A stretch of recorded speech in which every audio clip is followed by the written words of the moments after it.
یوم سبت ہفتے کے دن کو کہتے ہیں۔ اصحاب سبت سے مراد ہفتے کے دن والے لوگ ہیں۔ ان کا تعلق بنی اسرائیل سے تھا۔ بنی اسرائیل حضرت یعقوب علیہ السلام کی اولاد ہیں۔ حضرت یعقوب علیہ السلام کا دور 1700 قبل مسیح ہے۔ یہود بھی بنی اسرائیل میں سے تھے۔ ان کے لیے بھی جمعے کا دن عبادت کے لیے مقرر تھا، لیکن حضرت موسیٰ علیہ السلام کے دور میں انہوں نے ہفتے کے دن کو مقدس قرار دیے جانے کا اصرار کیا۔ حضرت موسیٰ علیہ السلام نے ان کو بہت سمجھایا کہ وہ اپنے غلط اصرار سے باز آ جائیں، لیکن جب ان کا یہ اصرار حد سے بڑھ گیا تو بالآخر ہفتے کا دن خصوصی طور پر ان کی عبادت کے لیے مقرر کر دیا گیا۔ یہ دن آج بھی یہودیوں کے ہاں مقدس مانا جاتا ہے۔ ہفتے کا دن چونکہ صرف اللہ سبحانہ وتعالیٰ کی عبادت کے لیے مخصوص تھا، لہٰذا اس روز انہیں کوئی دنیاوی کام مثلاً ملازمت، کاروبار، خرید و فروخت وغیرہ کرنے کی اجازت بالکل بھی نہیں تھی۔ لیکن کچھ عرصے بعد ان کی ایک بستی کے لوگوں نے ہفتے کے دن کے اس قانون کی خلاف ورزی کی، جس پر اللہ سبحانہ وتعالیٰ نے انہیں سزا دی اور سب لوگوں کے لیے نشانی عبرت بنا دیا۔ یہ لوگ اصحاب سبت کہلاتے ہیں۔ یہ واقعہ حضرت داؤد علیہ السلام کے زمانے 1000 قبل مسیح کا ہے۔ یہ اصحاب سبت بحر احرم، ریڈ سی کے مشرقی خلیج کے کنارے، مدین اور طورے پہاڑ کے درمیان ایک بستی ایلا میں آباد تھے۔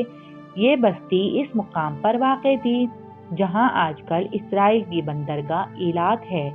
اس کے قریب ہی اردن کی مشہور بندرگاہ عقبہ واقع ہے۔ موجودہ جغرافیہ میں اس مقام کو عقبہ کے نام سے جانا جاتا ہے۔ بنی اسرائیل کے زمانے عروج میں یہ بڑا اہم تجارتی مرکز تھا۔ مچھیروں کی اس بستی کے رہنے والوں کی گزر اوقات مچھلی کے شکار پر ہوتی تھی۔ یہ لوگ 6 دن مچھلیاں پکڑتے اور ہفتے کے دن اللہ تعالیٰ کی عبادت کرتے۔ ان کی بار بار نافرمانیوں کی وجہ سے اللہ تعالیٰ نے انہیں آزمایا، چنانچہ ہفتے کے دن مچھلیاں بڑی کثرت سے ساحل کے کنارے آتیں اور پانی کی سطح پر چھلانگیں لگاتیں، اچھل کود کرتیں، کھیل کود کرتیں، لیکن باقی 6 دن مچھلیاں ساحل سے دور گہرے پانی میں چلی جاتیں اور وہ انہیں پکڑ نہیں پاتے، کیونکہ اس زمانے میں جدید جہاز اور آلات وغیرہ ایجاد نہیں ہوئے تھے وہ جو گہرے پانی میں جا کر مچھلیوں کا شکار کرتے۔ اللہ تعالیٰ کی طرف سے یہ ان کا امتحان تھا کہ وہ اللہ تعالیٰ کی فرما برداری کرتے ہوئے فاقے برداشت کرتے ہیں یا اللہ سبحانہ وتعالیٰ کی نافرمانی کرنے کے لیے تیار ہو جاتے ہیں۔ کچھ عرصے تو وہ برداشت کرتے رہے، لیکن پھر انہوں نے ہفتے کے روز ساحل کے کنارے بڑے بڑے گڑھے کھودنے شروع کر دیے، پھر نالیاں کھود کر ان گڑھوں کو سمندر سے ملا دیا۔ اس طرح سمندر کا پانی ان گڑھوں میں بھر جاتا اور پانی کے ساتھ مچھلیاں بھی ان گڑھوں میں آ جاتی، اور پھر وہ لوگ ان مچھلیوں کی واپسی کا راستہ بند کر دیتے۔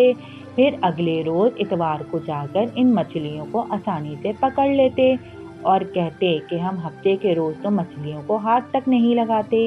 اس طرح انہوں نے شریعت کے حکم کا مذاق اڑاتے ہوئے اس کے ساتھ یہ ہیلا بہانہ اختیار کیا کہ اس حکم کی اصل روح کو بگاڑ دیا۔ اللہ سبحانہ وتعالیٰ کے حکم کی اصل روح تو یہ تھی کہ 6 دن دنیا کے کام کرو اور 7ویں دن یعنی ہفتے کو اللہ تعالیٰ کی عبادت کے لیے مخصوص رکھو، جبکہ انہوں نے یہ دن بھی گڑھے کھودنے، پانی کھولنے اور بند کرنے میں صرف کرنا شروع کر دیا۔ یہود نے جس طرح ہفتے کے دن مچھلیوں کو پکڑنے کا ہیلا نکالا تھا، اسی طرح مردہ جانوروں کی چربی کی خرید و فروخت جو ان پر حرام تھی کا ہیلا نکالا کہ اس کا تیل بنا کر بیچنے لگے، اور ہیلے کو حرام چیز کے حلال ٹھہرانے کا ذریعہ قرار دے دیا۔ اس سے یہ بھی معلوم ہوا کہ جس بہانے کو حرام چیز کے حلال ٹھہرانے یا حلال چیز کے حرام ٹھہرانے کا ذریعہ بنا لیا جائے وہ ہیلا بہانہ جائز نہیں ہے۔ اب اس آبادی کے لوگ اس معاملے میں 3 گروہوں میں تقسیم ہو گئے۔ پہلا گروہ ظالمین یعنی حد سے بڑھنے والے، ان لوگوں پر مشتمل تھا جو براہ راست اس گھناؤنے کام میں ملوث تھے۔ دوسرا گروہ ساکتین یعنی خاموش اور غیر جانبدار رہنے والے لوگوں پر مشتمل تھا۔ یہ لوگ اس گناہ میں ملوث تو نہیں تھے، مگر گناہ کرنے والوں کو منع بھی نہیں کرتے تھے۔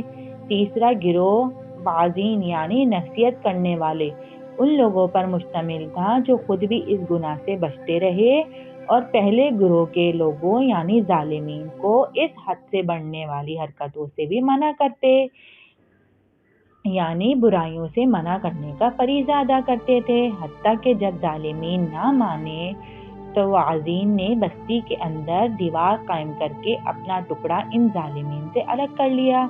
ساکتین یعنی خاموش رہنے والے لوگ انہی عن المنکر کا فریضہ ادا کرنے والے لوگوں سے کہتے تھے کہ اللہ سبحانہ وتعالیٰ کے نافرمان ظالمین تو تباہی سے دوچار ہونے والے ہیں، انہیں سمجھانے اور نصیحت کرنے کا کوئی فائدہ نہیں۔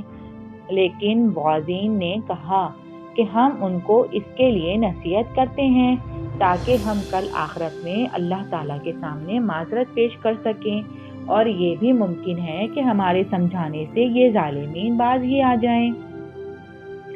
اللہ سبحانہ وتعالیٰ نے ظالمین کی پکڑ کی جو ہفتے کے دن مچھلیاں جمع کیا کرتے تھے اور انہیں حکم دیا کہ ذلیل بندر بن جاؤ۔ چنانچہ ان ظالمین کے چہرے بگڑ گئے اور وہ سب بندر بن گئے۔ وہ ایک دوسرے کو پہچانتے، چیخیں مارتے اور روتے تھے، پھر اسی حالت میں 3 دن کے بعد مر گئے۔ واعظین نے اپنے اور ظالمینوں کے درمیان بستی میں ایک دیوار قائم کر لی تھی جس سے بستی 2 حصوں میں تقسیم ہو گئی تھی، مگر واعظین نے اس درمیانی دیوار میں آمد و رفت کے لیے ایک دروازہ کھول لیا تھا جو رات کے وقت بند کر دیا جاتا تھا۔ جس رات کو ظالمین لوگ ذلیل و خوار بندر بنا دیے گئے تھے تو وہ دروازہ بند تھا۔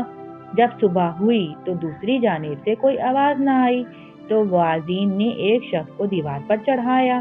اس نے دیکھا کہ ظالمین دمدار بندر بنے ہوئے ہیں۔ جب واعظین اندر داخل ہوئے تو یہ لوگ تو اپنے کسی رشتہ دار کو نہیں پہچانتے تھے، مگر وہ بندر اپنے رشتہ داروں کو پہچان کر آتے اور ان کے کپڑے سونگھتے اور روتے۔ یہ واعظین ان سے کہتے کہ کیا ہم نے تمہیں منع نہیں کیا تھا؟ تو وہ جواباً ہاں میں سر ہلاتے کہ یقیناً تم نے ہمیں منع کیا تھا۔ بالآخر 3 روز کے بعد سب ظالمین اسی ذلت کے ساتھ ہلاک ہو گئے۔